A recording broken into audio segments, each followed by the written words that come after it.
Yellowstone's future just got upended. Again, the future of Yellowstone is once again up in the air, as Taylor Sheridan's game-changing new deal is set to shift Paramount's media landscape. The second part of Yellowstone's fifth and final season landed on streaming in 2024 after delays due to behind-the-scenes conflict involving star Kevin Costner, leading to his absence in the closing episodes. The results of the star's departure were lower reviews and generally unenthusiastic reactions to the conclusion of one of the century's most popular shows. Still, with updates in 2025, it seemed that creator Taylor Sheridan landed on his feet, not only with his broader TV empire, including shows like Mayor of Kingstown and the enormously successful Landman, but also with the Yellowstone franchise's future. Despite the flagship show's shortcomings, Yellowstone's ever-growing list of spin-offs, including the highly anticipated Rip and Beth sequel series, continues to prompt excitement. On October 26th, Puck revealed that Taylor Sheridan would be parting ways with Paramount, the studio that's essentially given him the reins to write and develop his shows as he pleases for years. Sheridan has signed with NBCUniversal,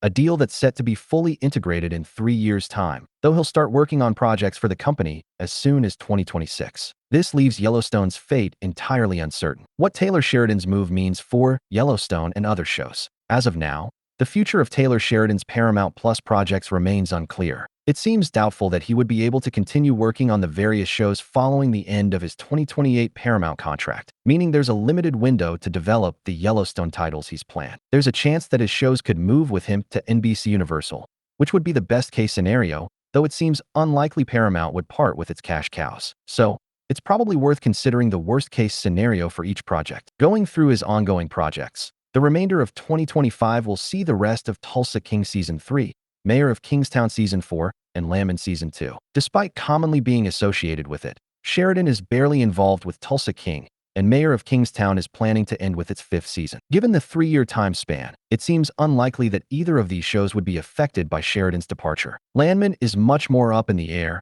as 2024 Season 1 was one of Paramount's most successful TV series launches yet. This show is massive, and though Taylor Sheridan's writing is an instrumental part of its success, Paramount might not be interested in letting it go early. Taylor Sheridan could try to wrap up the story over the next few years, potentially getting another 2 or 3 seasons out of it if it continues at its current speed. The Yellowstone shows are much more uncertain. The Madison is planned for a 2026 release, as is the procedural drama, Why?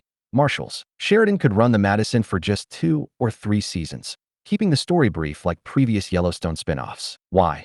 Marshals, on the other hand, could continue running for years, as it's doubtful Sheridan was going to be too involved in the CBS drama. The Beth and Rip spinoff is currently filming, so its future could be affected by the move, unless Sheridan runs it as a miniseries. Beyond that, projects that are still in pre-development stages, such as the long-rumored 6666 series and the Dutton-focused 1944, are much less likely to happen. Paramount will be left with the rights to these titles, and the company will have to decide if it wants to try and recreate Sheridan in the aggregate Moneyball reference, or move on and fill its content void with other options. Yellowstone fans can't catch a break. This news is upsetting not only for Yellowstone fans, but for anyone who's been able to rely on Paramount Plus for consistent Taylor Sheridan TV over the past few years. His work fluctuates in quality, but it's impossible to deny the efficiency in all these projects, as he's one of the few creators offering annual release schedules for his titles. Still, Yellowstone fans have had it the worst these past few years, as the franchise blew its first